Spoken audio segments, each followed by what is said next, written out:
Jim, I was watching just last night for fun because I guess I had seen it when it came out, but it had been a while. I watched Deep Sea Challenge, and your wife is in that, Susie, and Susie, yeah.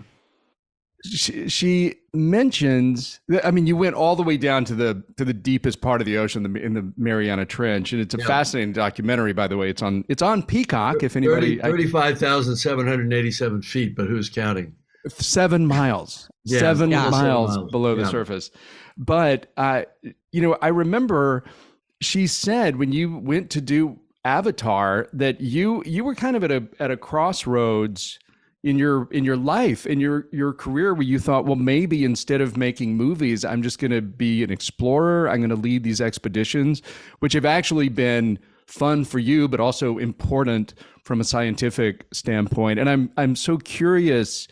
It made me think, wow, we almost didn't get Avatar. We almost weren't here. And what was the decision? What was it about Avatar in the mid to late 2000s that made you feel like I'm going to do this?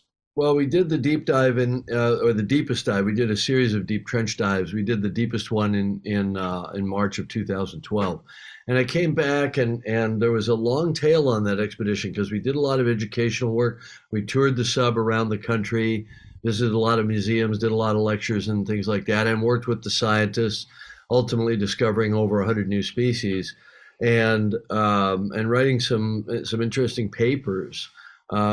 And I was just so enthralled by all that. And, on the other hand, staring at, okay, are we really going to go out and try to do something that can be considered worthy next to the highest grossing film in history?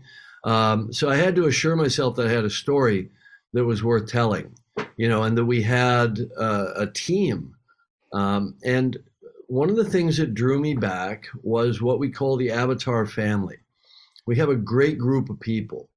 They'd cracked the code on how to do this. It was a giant pain in the ass on the first film because everything was a prototype. It was always breaking. It was always glitchy. We always had delays. But we knew where all the pitfalls were and what technology and what process we needed to create. And we had the time to do it. And if we could amortize that over multiple films, we could afford to spend the money to do it, essentially to do it right, to build this kind of big imaging engine. And I mean that in the largest sense, not literally like a game engine or something. And then just operate it and really swing for the fences and do something extraordinary visually. And so it was not only the characters within the film that drew me back, it was the characters around me, that I knew that I would get to work with on a daily basis. And I'm talking about a lot of my animators and technical people, stunt people.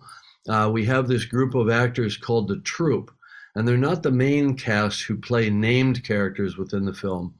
They're a group of kind of multitasking, multi-hat wearing actors who are almost like a radio theater troupe from the 40s or 50s.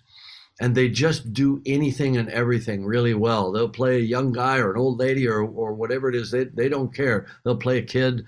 You just throw it at them, and it's like improv theater. And I've gotten very close with that group. I'm actually having dinner with them all tomorrow night.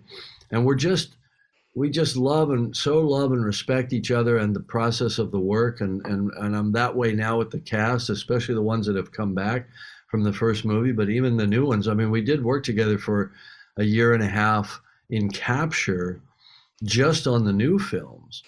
So it's a little bit like a work family.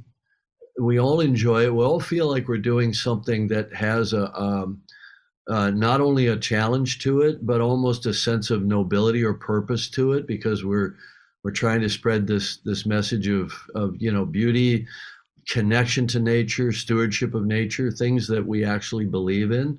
Although we keep it well between the lines, I think, in the actual experience of the film itself. I don't think audiences out there are put off by any message of ocean conservation or whatever it is. At least they don't seem to be put off, and certainly not in droves.